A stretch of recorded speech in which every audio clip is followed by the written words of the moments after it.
Dragon Ball Gekishin Squadra is going to very possibly be the best Dragon Ball game of the 2020s. Let me explain why. I don't want to come across as a typical DB dude bro hype man, and I know that you can't know that because I'm some small 200 subscriber spec in the YouTube ecosystem.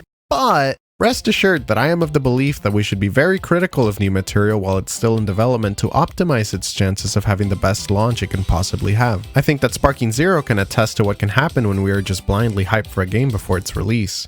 However, I think that Gekishin Squadra has already proven itself to be an up-and-coming home run. Let's get into why I think that is. First of all, I think that as far as the gameplay loop is concerned, barring a tiny amount of minor tweaks, they have a secret formula down and they are cooking.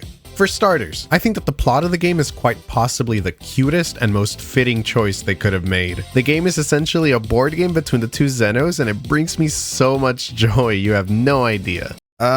So it turns out I was actually wrong about this one. The latest trailer reveals that the gameplay loop is actually a reference to the Isekai spin-off manga. That time I got reincarnated as Yamcha. Shout out to this game for having the balls to adapt manga-only content.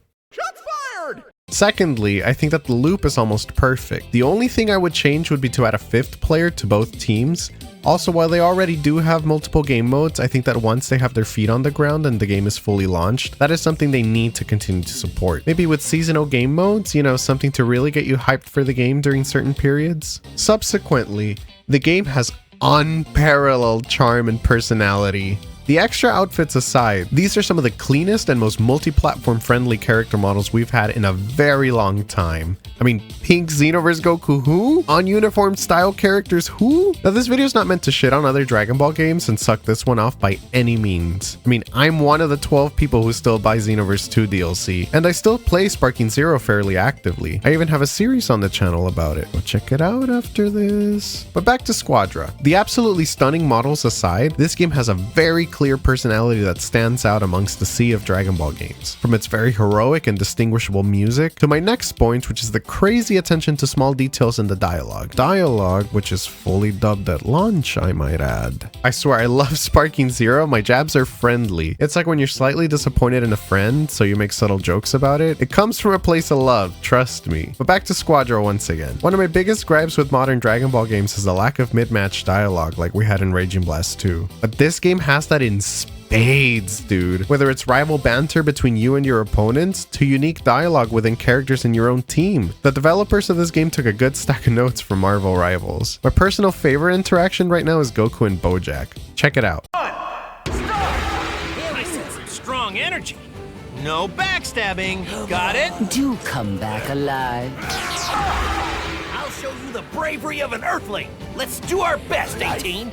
Let's go, Krillin! Don't let them win! And speaking of Bojack, that blue space traveling pirate is my segue into my last point. After just one beta, Bojack is currently my favorite character in this game, plain and simple. How many Dragon Ball games can make someone say that? He's alright in most of the traditional arena fighters. His Dokkan cards aren't anything crazy. Even post EZAs, you're not going to be running this dude with the new Tanabata Golden Frieza. He's nowhere to be found in fighters, and I'm not the most Legends literate fella, so let me know in the comments if he's ever been any good in Legends. But here in Squadra, holy mother of pearl, is this dude a ton of fun. When you first start him out, he's kind of boring, but keep leveling him up and not only do you unlock some fun ass moves like his stun field and his minefield attack, but you also gather his lackeys to pump him up. And most fun of all, when he's fully maxed and transformed, his freaking ultimate is a full screen AoE. And Bojack aside, pretty much every character is a ton of fun in their own unique way. I tried to play as many characters as I could during the beta, and each one of them felt very unique, and not a single one felt like it was a reskin of any other character. So I don't mind the rather limited base roster. I mean, they're adding 5 extra characters too, so it's not very limited, I should add. The thing I wanted to talk about the most is my final topic in this video, and that is that I am very glad that this game introduces an entirely new genre to the Dragon Ball gaming franchise. As a huge Friday the 13th the game fan, when Breakers was announced, I was bouncing off the walls. But then Breakers, well,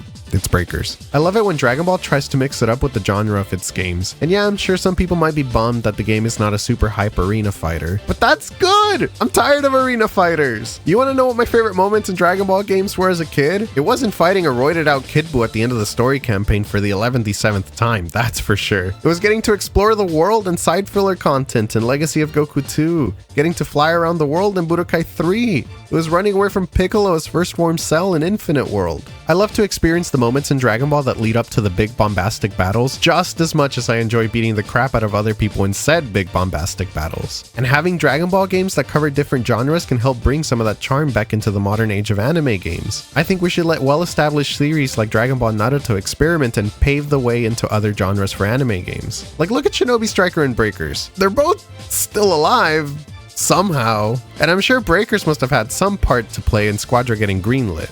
I think Bandai should let newer and up-and-coming anime tackle arena fighters with their own unique twist on the genre, like the Demon Slayer games and My Hero Academia games. But, you know, make them good. I mean, the Demon Slayer game looks kind of fun, but anyway. So that well-established and frankly unkillable IPs like Dragon Ball can continue to pave the way into uncharted territory. I also say all this at the risk of sounding like an overly positive fan, which can lead to unnecessary toxic positivity. But I would like to assure you, dear viewer, that this is not the case. This game just happens to look very promising and it makes me very happy. And I've been dying to have the time to make a video about it. I'd even go as far as to say that if you personally have any concerns with the game, or ideas that you feel can help vastly improve the game, you should 1.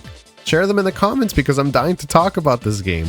And 2, you should very politely let the Gekishin Squadra team know via emails or in their Twitter replies. Also, unrelated but I'm calling it now, this game is going to drop mid to late October. If I'm wrong, come yell at me here on November 1st. Hey, it's me, Future Veggie. So I guess you can go ahead and yell at me in the comments now, because literally one freaking day after I record this video, the release date trailer drops and the game's actually dropping on September 9th. And to be honest, I'm just glad I was wrong because I've been salivating and itching for a fix to this game ever since we had the last beta. Okay, back to past Veggie.